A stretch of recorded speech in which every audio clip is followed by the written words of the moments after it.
Em nome do Pai, do Filho e do Espírito Santo. Amém. A graça e a paz da parte de Deus, nosso Pai, nosso Criador, o amor e a ternura e a misericórdia de Jesus Cristo, nosso irmão e Redentor, a luz e a força e a santidade do Espírito Santo Paráclito, Consolador, estejam convosco. Bendito seja Deus que nos reuniu no amor de Cristo. Caríssimos irmãos e irmãs, sejam todos muito bem-vindos ao programa Palavra para o Teu Dia da Comunidade Lux Divina.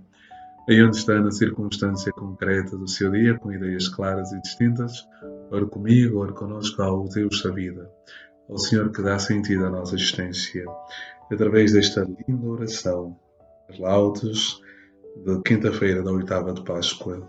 Oremos.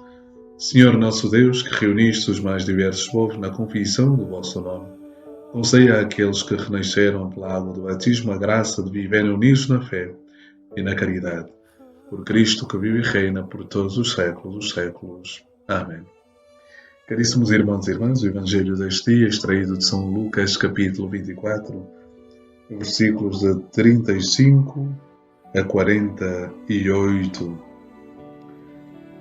Naquele tempo, os discípulos de Emaús contaram o que lhes tinha acontecido pelo caminho e como Jesus se lhes dera a conhecer ao partir do pão. Enquanto isto diziam, Jesus apresentou-se no meio deles e disse-lhes: A paz seja convosco. Dominados pelo espanto e cheios de medo, julgavam ver um espírito. Disse-lhes então: Por que estáis perturbados e por que surgem nos vossos corações tais pensamentos? Vede as minhas mãos e os meus pés, sou eu mesmo. Palpai-me e olhai, que um espírito não tem carne nem ossos, como verificais que eu tenho. Dizendo isto, mostrou-lhes as mãos e os pés. E como na sua alegria não queriam acreditar, de assombrados que estavam, ele perguntou-lhes: Tendes aí alguma coisa que se coma? Deram-lhe uma posta de peixe assado, e tomando-a, comeu diante deles. Depois disse-lhes: Estas foram as palavras que vos disse quando estava convosco, que era necessário que se cumprisse tudo quanto a meu respeito está escrito em Moisés, nos profetas e nos salmos. Abriu-lhes então o entendimento para compreenderem as Escrituras. E disse-lhes: Assim está escrito que o Messias havia de sofrer e ressuscitar dentre os mortos ao terceiro dia, que havia de ser pregado em seu nome o arrependimento e a remissão dos pecados a todas as nações, começando por Jerusalém. Hoje sois testemunhas destas coisas. Palavra da salvação. Glória a vós, Senhor, por este santo Evangelho. Perdoai-nos, Senhor. A alegria do Senhor é a nossa força. Caríssimos irmãos e irmãs, continuamos este tempo de graça, este dia favorável que é a oitava de Páscoa. Este dia que é celebrado como um único dia. A oitava de Páscoa do domingo da ressurreição, da vigília pascal, até ao domingo da misericórdia, o domingo inalvis, segundo uma tradição antiquíssima da Igreja, o domingo em que os catecúmenos que tinham sido batizados na vigília pascal compareciam então também pela última vez com as roupas brancas que tinham participado, com as quais tinham participado na vigília pascal. E este dia é celebrado pela Igreja como um único dia, como o dia do Senhor, um único dia, ou seja, um dia que desdobra-se em vários dias. E é bonito percebermos isto. Então, durante esta oitava de Páscoa, os textos que vamos lendo, como tenho dito estes dias, são os textos ligados à ressurreição do Senhor. Textos que nos fazem refletir sobre a ressurreição do Senhor. Portanto, começamos a ler ontem o texto do capítulo 24 do Evangelho de São Lucas, onde estes dois discípulos voltavam para esta aldeia de Emaús, decepcionados, tristes, abatidos, sentiam-se defraudados nas suas expectativas e pelo caminho encontraram-se com o Senhor.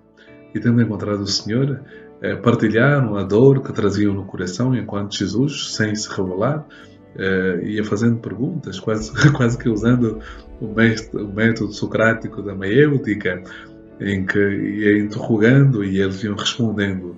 Mas a verdade é exatamente esta.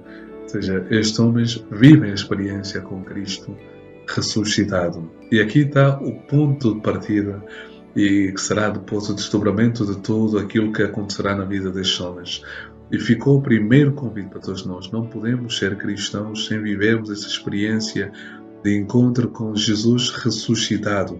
Este Cristo que vem com a sua presença transformar a nossa vida, a nossa existência, a nossa maneira de viver e de estar e de ser. Portanto, é imperioso, é imprescindível que o cristão faça esta experiência com Jesus ressuscitado.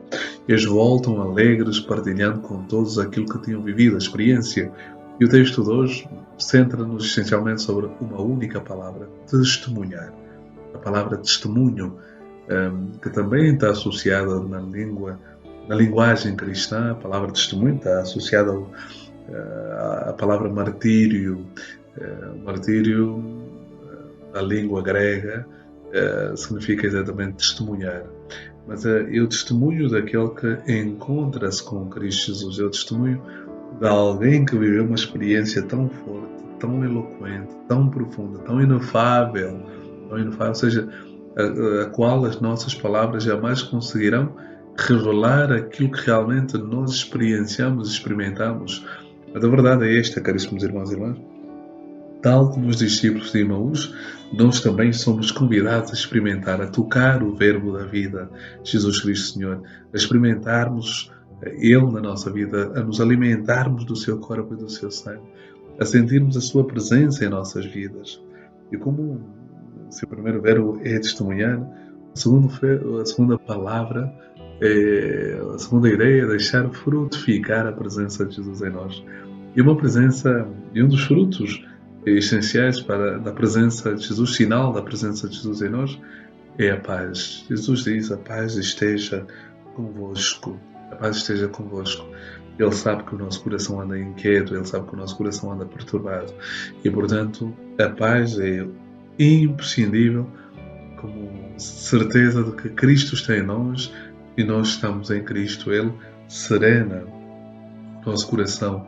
Ele retira toda a tribulação que em nós existe. Ou seja, a presença de Cristo dá-nos a capacidade de vencer as tempestades da vida, as turbulências da vida, os obstáculos que a vida por si mesma nos impõe através de irmãos, através de situações, através de contextos. Então, Ele traz esta alegria. Caro irmão e cara irmã, termino a reflexão deste dia olhando exatamente para este texto e percebendo que precisamos testemunhar o Senhor com a mesma alegria com a qual testemunharam os discípulos outrora. Precisamos testemunhar a presença do Senhor nas nossas vidas, aos nossos irmãos, falar da beleza do Evangelho, dizer a todos aqueles que não acreditam como é bom acreditar e mostrarmos com a nossa vida a beleza e o encanto de acreditarmos em Jesus, porque Ele está vivo, Ele está ressuscitado, Ele está no meio de nós. Meus irmãos, como é bom poder sentir esta graça do Senhor em nós. Portanto, deixa-te inundar pela presença do Senhor Jesus.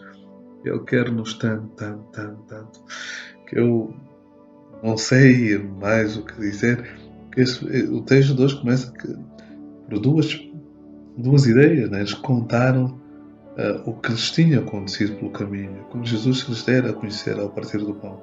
E termina com a mesma ideia: vós sois as testemunhas destas coisas. Né? Ou seja, tem aqui um texto que no início e no fim tem esta ideia fundamental: testemunhar. Testemunha o Senhor, não tenha vergonha de Jesus, que Ele não se envergonha de ti diante do Pai. Não tenha medo de falar de Jesus àqueles que não acreditam e a mesmo àqueles que acreditam, que talvez não tenham uma fé esclarecida, uma fé iluminada. Não tenha medo, tenha certeza de que o Senhor está contigo. Glória ao Pai, ao Filho e ao Espírito Santo, assim como era no princípio, agora e sempre. O Senhor esteja convosco, Ele está no meio de nós. Abençoe-vos Deus Todo-Poderoso, o Pai, o Filho e o Espírito Santo. Amém. A alegria do Senhor é a nossa força. Amém.